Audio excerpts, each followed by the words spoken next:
തയ്യാറാക്കുന്നത് ഒരു നോമ്പുതുറ ഡ്രിങ്കായിട്ടുള്ള തരിക്കഞ്ഞിയാണ്. അതിനാവശ്യമായിട്ടുള്ള ചേരുവകൾ പാല്, വെള്ളം, പഞ്ചസാര, ഏലക്ക, റവ,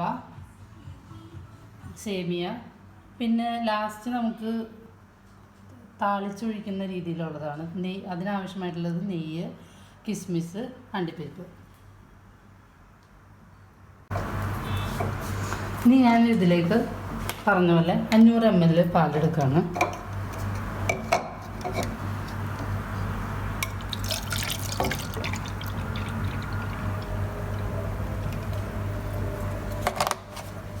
എടുത്ത് വെച്ചിരിക്കുന്ന 500 ml പാല് ഞാൻ ഈ സോസ് പാനിലേക്ക് ഒഴിക്കുകയാണ്. ഇനി 500 ml വെള്ളമുണ്ട്, അതും ഞാൻ ഇതിലേക്ക് ഒഴിക്കുകയാണ്. ഇനി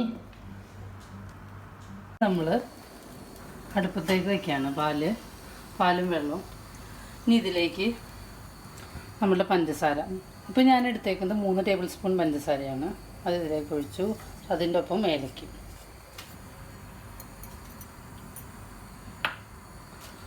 പിന്നെ എടുത്തു വച്ചിരിക്കുന്ന റവ, അതും ഇതിലേക്ക് ചേർക്കാണ്. ഇനി ഒരു പിഞ്ച് ഓഫ് സോൾട്ട് ആഡ് ചെയ്യുക. എന്ത് മധുരമുള്ള പലഹാരങ്ങൾ നമ്മൾ ഉണ്ടാക്കുമ്പോഴും നമ്മളിതുപോലെ ഒരു നുള്ളി ഉപ്പിടണം. എന്നാലാണ് ആ ഡിഷിൻ്റെ നല്ലൊരു ടേസ്റ്റ് ഉണ്ടാവുള്ളൂ. ഇനി ചേർക്കാൻ പോകുന്നത് സേമിയാണ്. അത് ഞാൻ ഇതിലേക്ക് ചേർക്കാണ്. എന്നിട്ട് ഇത് ഇളക്കുക. ഇനി നമ്മൾ ഇളക്കിക്കൊണ്ടേ ഇരിക്കുക. ഈ റവയും സേമിയയും നന്നായി വേകണം. അതുവരെ നമ്മളിങ്ങനെ ഇളക്കിക്കൊണ്ടിരിക്കുക. പിന്നെ റവ ഇപ്പോൾ ഇട്ടത് 3 ടേബിൾ സ്പൂണാണ്. അത് അത്ര ആവശ്യമുള്ളൂ. അല്ലെങ്കിൽ ഇനി കൂടുതൽ റവ ഇടുമ്പോൾ ഇത് കട്ടയായി പോവും കുറച്ചും കൂടി തണുക്കുമ്പോൾ. അതുകൊണ്ട് ആവശ്യത്തിനുള്ള റവ ഞാൻ ഇട്ടിട്ടുണ്ട്. സേമിയ അതുപോലെ തന്നെ. ഇനി ഇതിപ്പോൾ ഒന്ന് വേകണം. പിന്നെ അതൊന്ന് തിക്കായി വരണം. എന്നുവെച്ചാൽ ഒരുപാട് തിക്കല്ല, പക്ഷേ നമുക്ക് ഒഴിക്കാൻ പറ്റുന്ന ഒരു കൺസിസ്റ്റൻസി, അതാണ് നമുക്ക് ആവശ്യം. ഇപ്പോൾ ഒരു 15 മിനിറ്റെങ്കിലും ആയി കാണും. ഞാനിതിങ്ങനെ ഇളക്കാൻ വേണ്ടിയിട്ട്. ഇപ്പോൾ നോക്കുമ്പോൾ റവയും സേമിയൊക്കെ നന്നായിട്ട് വെന്തിട്ടുണ്ട്. ഇതിനൊരു കുറുകൽ വന്നിട്ടുണ്ട്, എന്നാൽ ഒരുപാട് കുറുകിയിട്ടുമില്ല. ഇപ്പോൾ ഈ ഒരു കൺസിസ്റ്റൻസി റെഡിയാണ്. അപ്പോൾ ഇനി ഇതിൽ കൂടുതൽ വെച്ച് കഴിഞ്ഞാൽ ഇത് ഭയങ്കര തിക്കായി പോകാനുള്ള ചാൻസ് ഉണ്ട്. അതുകൊണ്ട് ഞാൻ ഇത് ഓഫ് ചെയ്യാണ്. ഇനി നമുക്ക് കിസ്മിസും കാഷ്യൂനട്ടും നെയ്യിൽ വറുത്തിട്ട് ഇതിലേക്ക് ഒഴിച്ചു കൊടുക്കാം. പാൻ ചൂടായിട്ടുണ്ട്. നമുക്കിനി ഇതിലേക്ക് 1 ടേബിൾ സ്പൂൺ നെയ്യ് ഒഴിച്ചു കൊടുക്കാം. നെയ്യുടെ ടേസ്റ്റ് ഇഷ്ടമുള്ളവർക്ക്, അല്ലെങ്കിൽ ഇത് പക്ഷെ നെയ്യുടെ ഫ്ലേവർ ചെന്നാലാണ് ഇത് നല്ലൊരു ടേസ്റ്റ് ആവുള്ളൂ. നെയ്യൊന്ന് നന്നായിട്ട് ചൂടാവട്ടെ.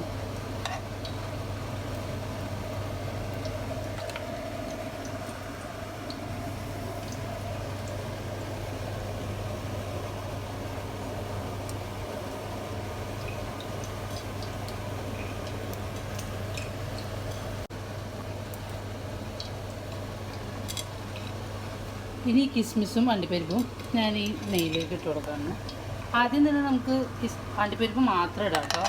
എന്താ വെച്ച് കഴിഞ്ഞാൽ ഈ അണ്ടിപ്പരിപ്പ് കുറച്ച് നേരം ഇതായി നല്ല ടേസ്റ്റ് ആവണമെങ്കിൽ ആദ്യം അണ്ടിപ്പരിപ്പ് ഇട്ട് അത് കഴിഞ്ഞിട്ട് കുറച്ച് നേരം കഴിഞ്ഞ് അതൊന്ന് ഫ്രൈ ആയി കഴിയുമ്പോൾ നമുക്ക് കിസ്മിസ് ഇടാം. അല്ലെങ്കിൽ കിസ്മിസിന് വേവ് കുറവ് പെട്ടെന്ന് ഇതാവുന്നതുകൊണ്ട് അത് കരിഞ്ഞു പോകാനുള്ള ചാൻസ് ഉണ്ട്. ഇനി നമുക്ക് ഇതൊന്ന് വെറുതെ ഇങ്ങനെ ഇളക്കണം. ഈ കാഷ്യൂ ഒന്ന് ശരിക്കും ഫ്രൈ ആവട്ടെ.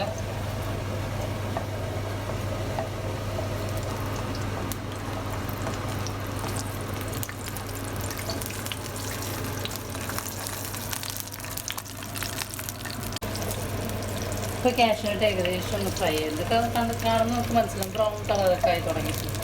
ഒരുപാടൊന്നും വേണ്ട, ജസ്റ്റ് ഒന്ന് ഫ്രൈ ചെയ്യാൻ മതി. ഇനി കിസ്മിസ് ഇട്ട് കൊടുക്കുക. മുന്തിരി, ഉണക്കമുന്തിരിയാണ് ഈ കിസ്മിസ് എന്ന് പറയുന്നത്. നന്നാക്കിയാണ് ചൂടായ മതി. ഈ കിസ്മിസ് ഒന്ന് കിസ്മിസ് ഫ്രൈ ആണ്, ഒരുപാട് നേരമൊന്നും വേണ്ട കേട്ടോ. ഇത് ജസ്റ്റ് ഇങ്ങനെ കാണിക്കുമ്പോൾ തന്നെ നമുക്ക് കാണുമ്പോൾ അറിയണ്ടേ ഇത് വലുതായി വരുന്നത്. അതാണ് കിസ്മിസിൻ്റെ പരിവ്. ഇങ്ങനെയുള്ള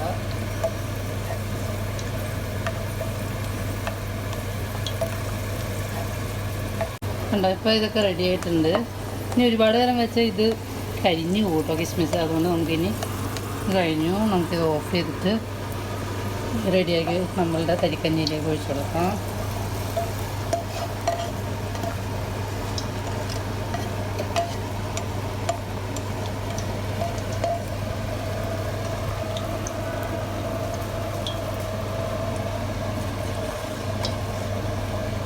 ഇളക്കി കൊടുത്തത് നന്നായിട്ട് മിക്സ് ചെയ്തു. ഇനി നമുക്ക് നോമ്പ് തുറക്കുമ്പോൾ സെർവ് ചെയ്യാം.